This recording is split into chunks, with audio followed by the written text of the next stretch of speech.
Good morning, world, and good morning, Vietnam. That's, if you remember, our good friend, how he started his radio show. Well, it is morning for me here. Had a very interesting night. It seems we're meeting pretty much everywhere, not only on the Skype or on Zoom or here in let's call it 3D physical. So blessings to all of the beings that I met last night. It was quite a funny and interesting meeting.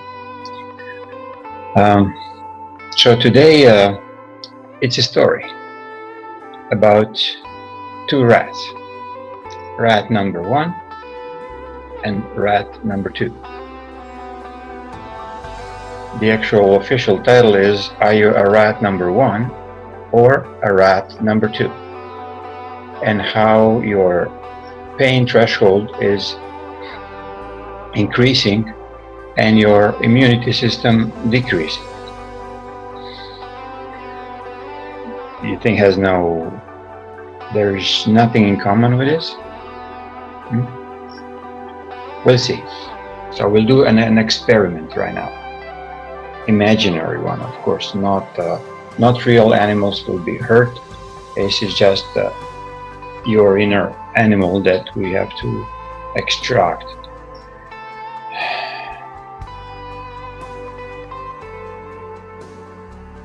So imagine you're doing an experiment on rat number 1, putting him in a lukewarm water to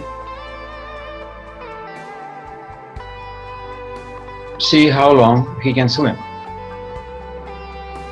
And you take him from the same family, you bred it there on the side for some time, grab him nicely for the tail and drop him in.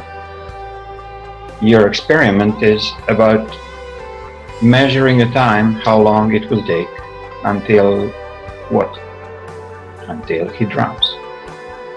So you were standing there, you can see struggling, squeaking, and eventually stop struggling. 60 hours later, he's still struggling. Swimming, going around, hanging on the edge, but doesn't go down. And you kind of start dozing off, what's happening? What kind of experiment is this? So when you open your eyes, you see this little rat start floating down. The light in his eyes gets diminished and he's gone. He drowned. You check your timer and you see 64 hours. He was swimming, endlessly swimming, trying to survive.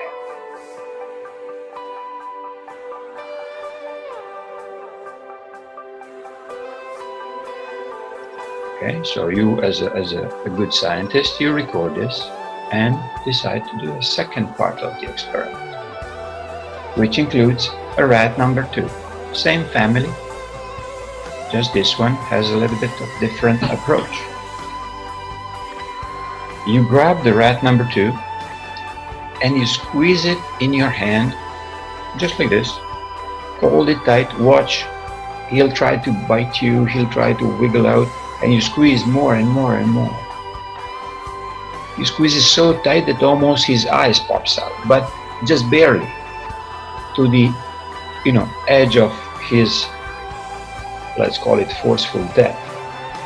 And when you see that he's completely start being very, very weak and doesn't wiggle anymore, you release it and drop him into the water. And of course, as a good scientist, you start measuring. So you can already guess the story. This rat number 2 specimen was swimming for about less than 6 minutes. And you can see him, he just floated out on the bottom of the bowl. So that's it. That's the story. So when we consider rat number 1 died from drowning, and rat number 2 died from, can you guess?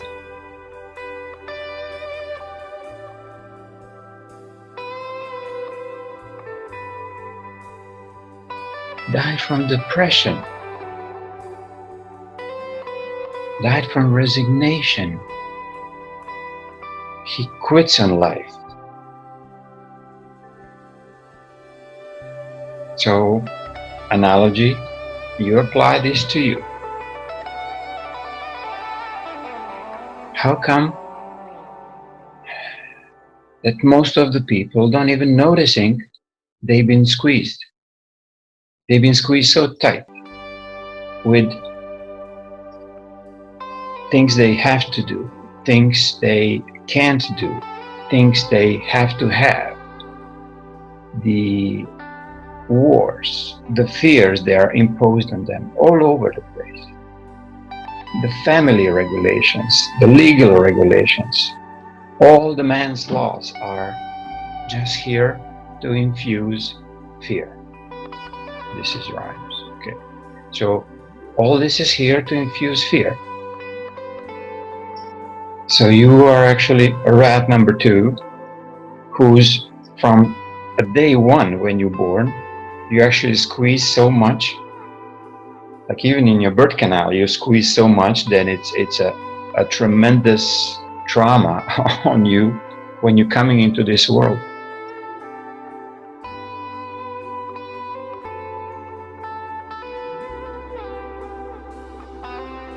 So having this understanding, we as a humanity been treated as a rat number 2. Squeezed and squeezed without end. It doesn't mean that we chose this, but we have to become aware of it, that this is the way how we've been programmed. The difference between rat number 1 and rat number 2, what you've done with this fake experiment, is that you infused a program of inevitable death. So the rat actually, number 2, died while you were squeezing it. He didn't know this yet. So pretty much the same with most of the humanity here. They're dying while they're alive, or let's say they're dying as soon as they get born. Every trauma in your life increasing your pain threshold. So any new trauma will allow you to sustain even more pain. So as much pain you can sustain, your immune system is getting weaker. Next time, any kind of disease, fake or real or mental or emotional or physical, it will affect you tremendously. And by being affected by illnesses or discomforts of your bodies, increasing even more your threshold of the pain. There is a saying, oh, I can endure a pain, I'm so good. Sure. For how long? How many decades you have to endure your pain before you realize you are already dead?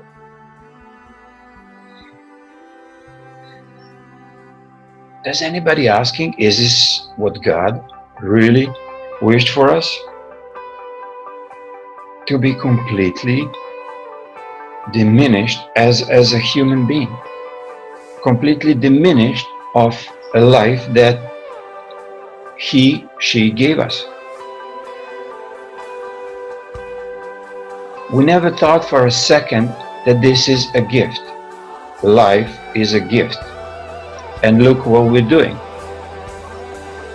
we gifting this, or I'm sorry, we actually stolen our life even before we've been born. But now it's a time to change this.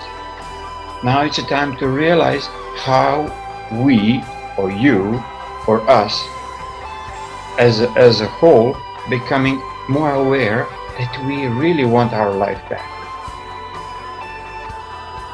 If you hear people, life is an illusion, this is all illusion, it's a crap, it's a new age crap.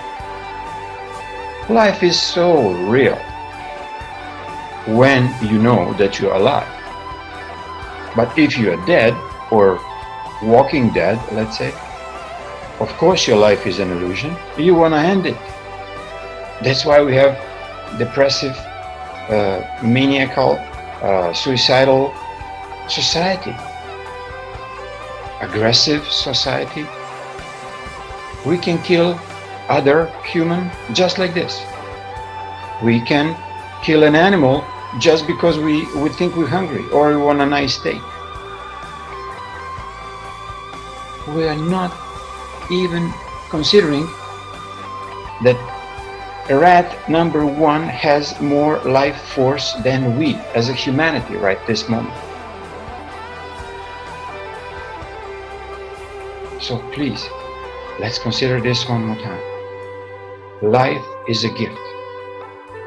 Same as SWISSINDO giving a gift to society in the form of money. But many people are taking it almost, it does not belong to them. Like life doesn't belong to you. Please. Gift of SWISSINDO belongs to you. Life as given by God belongs to you. So the only thing you have to do, not be rat number 2, to just drop down on the bottom of the bowl and be dead. Because you didn't even live your life. You didn't try to find a different way of achieving a full consciousness. Full consciousness is when you realize that you are alive, not some kind of, enlightenment, again, from New Age, crappy teachings that we all, meditate and float on the, balloons or in our Merkabas. We'll do eventually, maybe. I really don't care. I want to be enlightened now, today, which means you have to be alive now to be enlightened, or the other way around. To be enlightened, you have to be alive. It's the same thing, probably. Okay, so basically that's a story.